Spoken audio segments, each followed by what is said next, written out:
Section 1. You will hear a student talking to the study abroad coordinator at her university. First, you have some time to look at questions 1 to 4.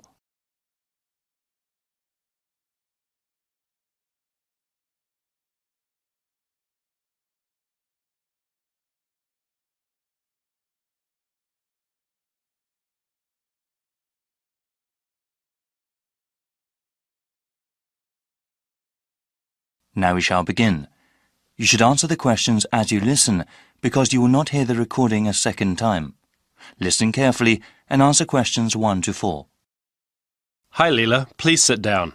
So you were interested in studying abroad next year, right? Yes, that's right. I've always wanted to live and study in South America. Okay, well, I have to go over a few things with you first, Leela. Once I get some information, I can tell you about studying abroad. What is your last name? Kim, that's K-I-M-H. Okay, now, when are you interested in studying abroad? I want to study my entire third year of university abroad. Wow, that's a long while, but well worth it. Have you ever lived or studied abroad before? Yes, I took a summer language program in Buenos Aires, Argentina. Will you be applying for financial aid for your year abroad? I think I will be. Living costs are lower in South America, but plane tickets can be very expensive. What kind of degree do you want? I plan to obtain a Bachelor of Arts in Spanish and Latin American history. I'm especially interested in how countries there became democracies. That sounds very interesting. Do you have any idea what countries you want to study in? I think I'll do one semester in Bolivia and then another semester in Peru. That's all the basic information I need. Just ask if you need anything else. Before you hear the rest of the dialogue, you have some time to look at questions 5 to 10.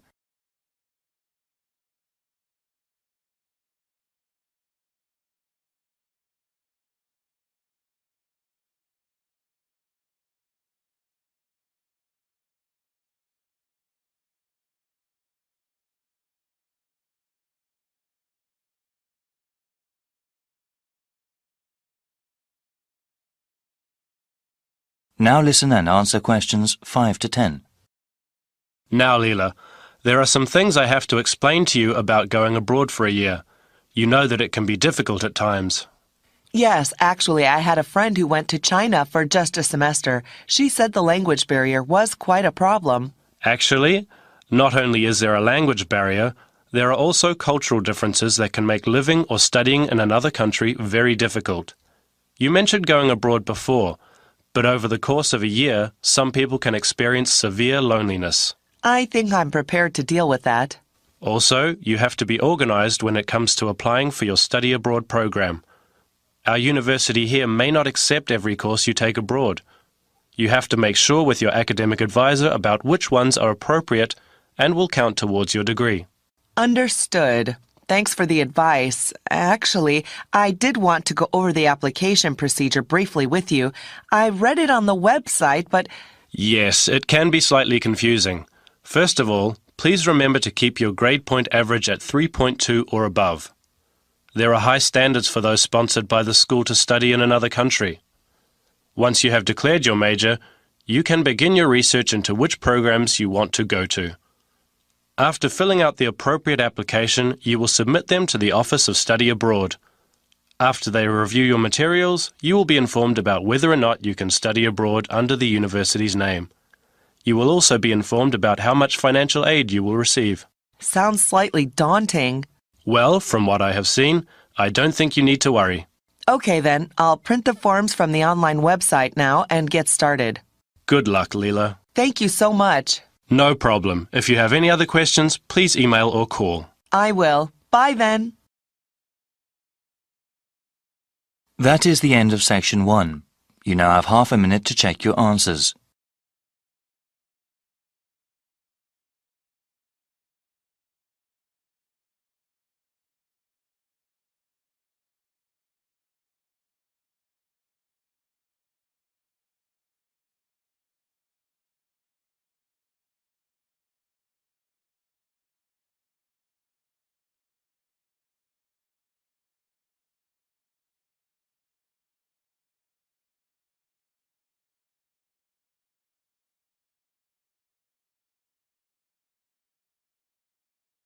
Now turn to Section 2.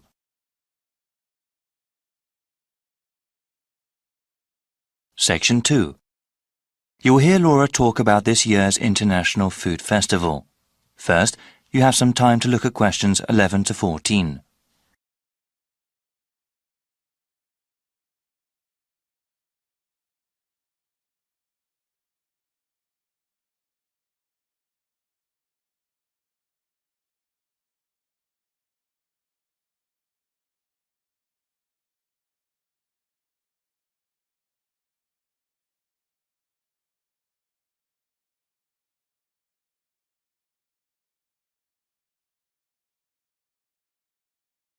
Now listen to the first part of the talk and answer questions 11 to 14.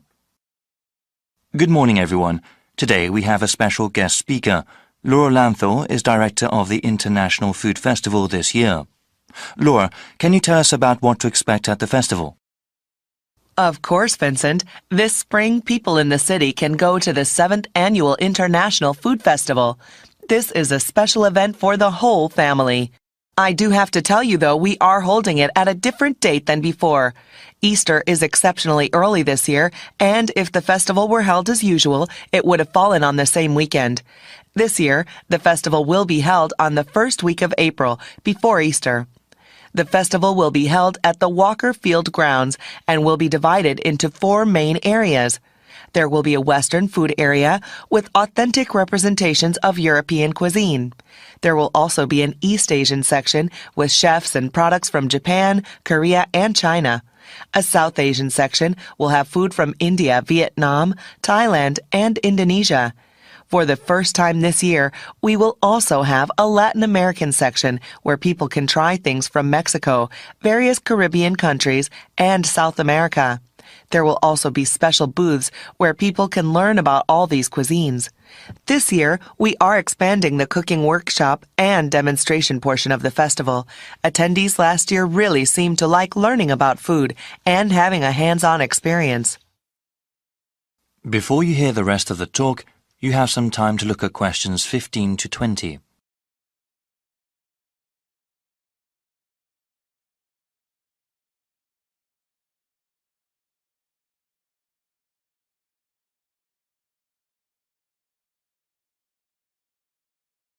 Now listen and answer questions 15 to 20. I'll give you a brief description of 3 of the workshops we have. Like I said, these allow you to participate directly in the making of food and teach you techniques you can use at home. For a full list of them, please go to our online website. We will give you the site address after the end of my talk. You will also find there the procedure to pre-register for the workshops. Pre-registration takes place when you buy your festival tickets and is highly recommended. Non-Western food has become increasingly popular these days, and many people are interested in how to cook such food at home. Such cuisines use a variety of different spices, ones that aspiring cooks might not be familiar with. Therefore, our world tour of spices is a good introduction to the flavor profiles of other cuisines. I would recommend it for adults who want to seriously learn about cooking. Small children might not take to the more exotic spices. One workshop that is meant for children is Candy Adventures. There are traditional activities like making gingerbread houses. Other activities teach basic decorating techniques, including the proper use of coloring dye. Kids can also learn how to make flowers and other objects out of cake frosting. We understand the concerns of parents regarding their children's health, so everything used in this workshop is either sugar-free or uses acceptable sugar substitutes. Lastly, we have a workshop that is suitable for the whole family. Salads Forever is a workshop for everyone interested in healthy eating. There will be different kinds of salads that people can try and demonstrations that show how to make them. Salads have grown in popularity these days and are a healthy addition to any diet if prepared the right way. The workshop will also teach how to make healthy salad dressings. I'm afraid that's all I have today. Please visit the festival website for more details. That is the end of section 2. You now have half a minute to check your answers.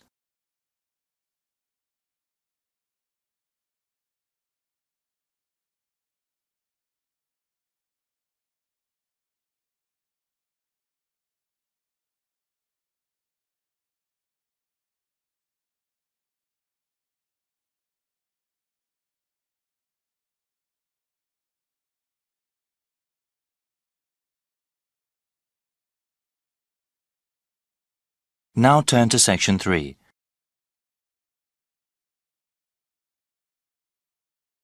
Section 3. You will hear a conversation in a continuing education institute's office. First, you have some time to look at questions 21 to 25.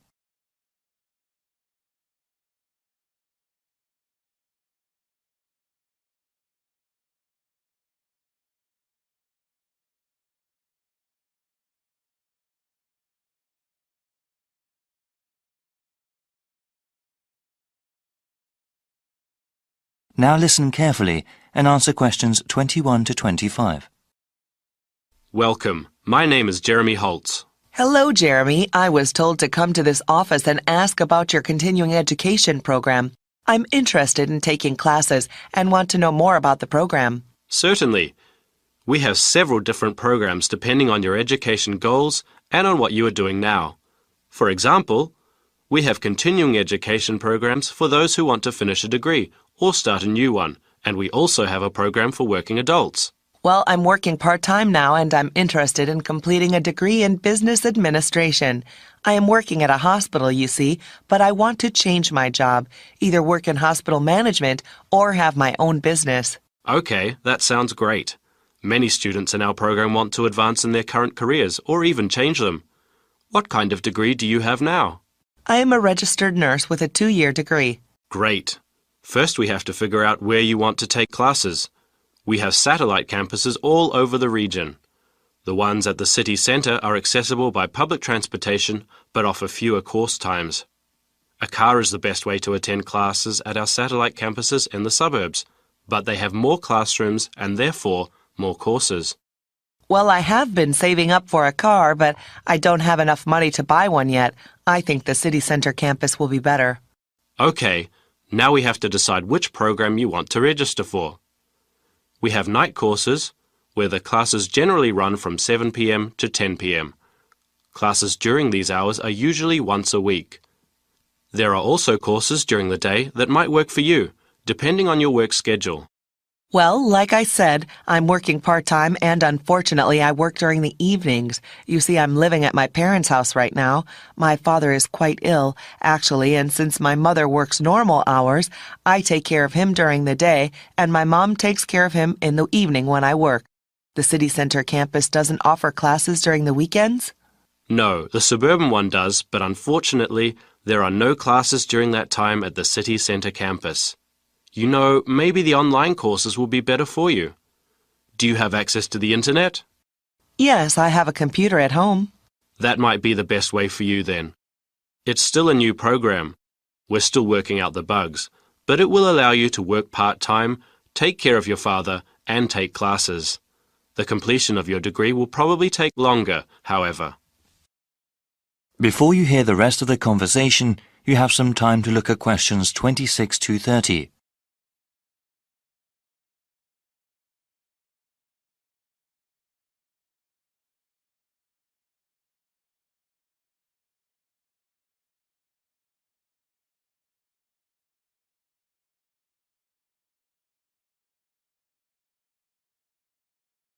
Now listen and answer questions 26 to 30. So, how exactly does this work? I'm slightly nervous about studying again. It's been years since I've been a student. Yes, it can be a bit daunting at times. Continuing your education and improving yourself are well worth the effort. Actually, before you start taking online classes, there are several refresher courses that you are required to take. What kind of courses are those? These are especially made for the returning adult student. We understand that education is just one of a number of priorities for those that take classes with us. The refresher courses teach you how to manage time and juggle between different areas in your life. Techniques like writing down your daily schedule and ways to avoid procrastinating are talked about. Also, there is one course that reviews basic study skills, like the most efficient way to read the course text, as well as basic academic writing. I think that would be really helpful for me. I enjoyed studying when I was going to school, but I definitely need some tips on how to manage my classes along with the rest of my life. Many students I've seen are in a similar position. They have to balance both their work and family life with their education. It's not easy, but it is very rewarding for the ones that finish their education all the way through. Okay, so how do I register for the classes? You need to go online to do that. I will give you a brochure with the appropriate web address. You can choose which course modules to take online. You can go through them as time allows. There is even a place to keep track of progress towards your degree. All right, can I ask then about the cost of the online courses? They are cheaper than classes at either campus, of course. Online, you'll see a number of different ways to pay. You can pay up front for each course module you take, or pay over a number of months. The latter method of payment will probably be better for me. Are the textbooks and other course materials expensive? No, not at all, actually. With all online courses, the relevant materials are included free of charge. They are available to download after you register. That sounds great. Thank you so much. No problem. My contact information is also in the brochure. That is the end of section 3. You now have half a minute to check your answers.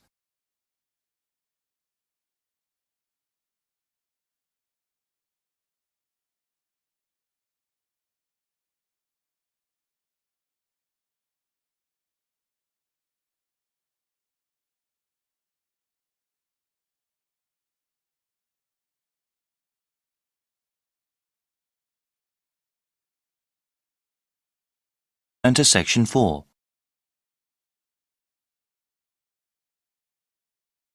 Section 4. You will hear a student representative explaining the views of the student body about how a large donation to the school should be spent. First, you have some time to look at questions 31 to 40.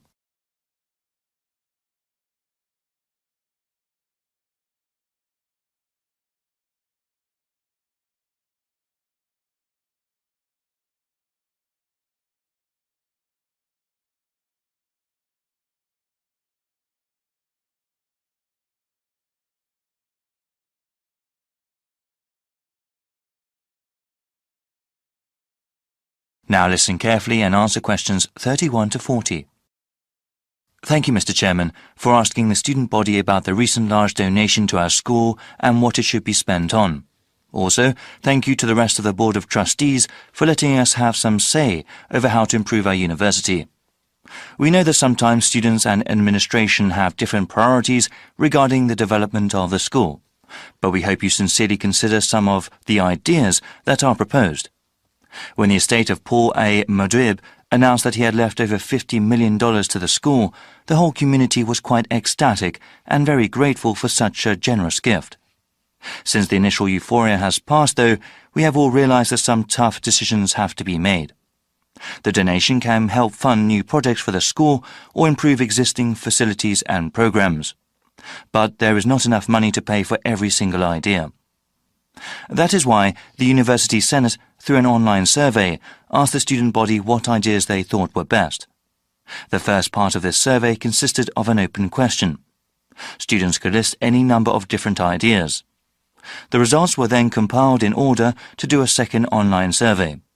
Ideas that were totally impossible, or those that were jokes, were taken out.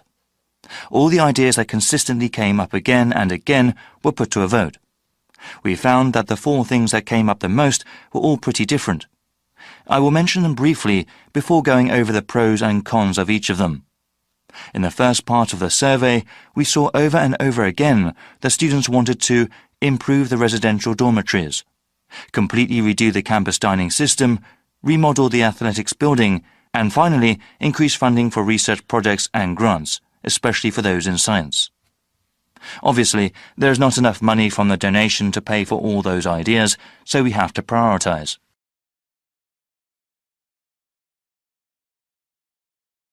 The ideas that got the most votes were improving the residential dormitories and completely redoing the campus dining system. They both got 30% and 28% respectively of students saying that was what most of the money should be spent on. Many of the dorm facilities are quite old and definitely need some repair, particularly the shared bathrooms. Also, students have been complaining for a while that there is not an adequate number of dining facilities on campus, and that the quality of the food at existing places is low. Spending most of the donation in these areas would definitely improve the quality of life on campus. However, a significant minority of the student population, about 40%, does not live on campus. They commute from their homes elsewhere and therefore would not benefit from those improvements. 25% of students thought improving the athletics building was the best use of the money, and 17% voted for giving money to research projects for science. There are many people who are attracted to our university because of our athletics programs, so improving the building would improve the reputation of the university. Only a small percentage of students actually ever use the athletics building, however. Though it received the fewest votes, giving money to university research projects has great potential.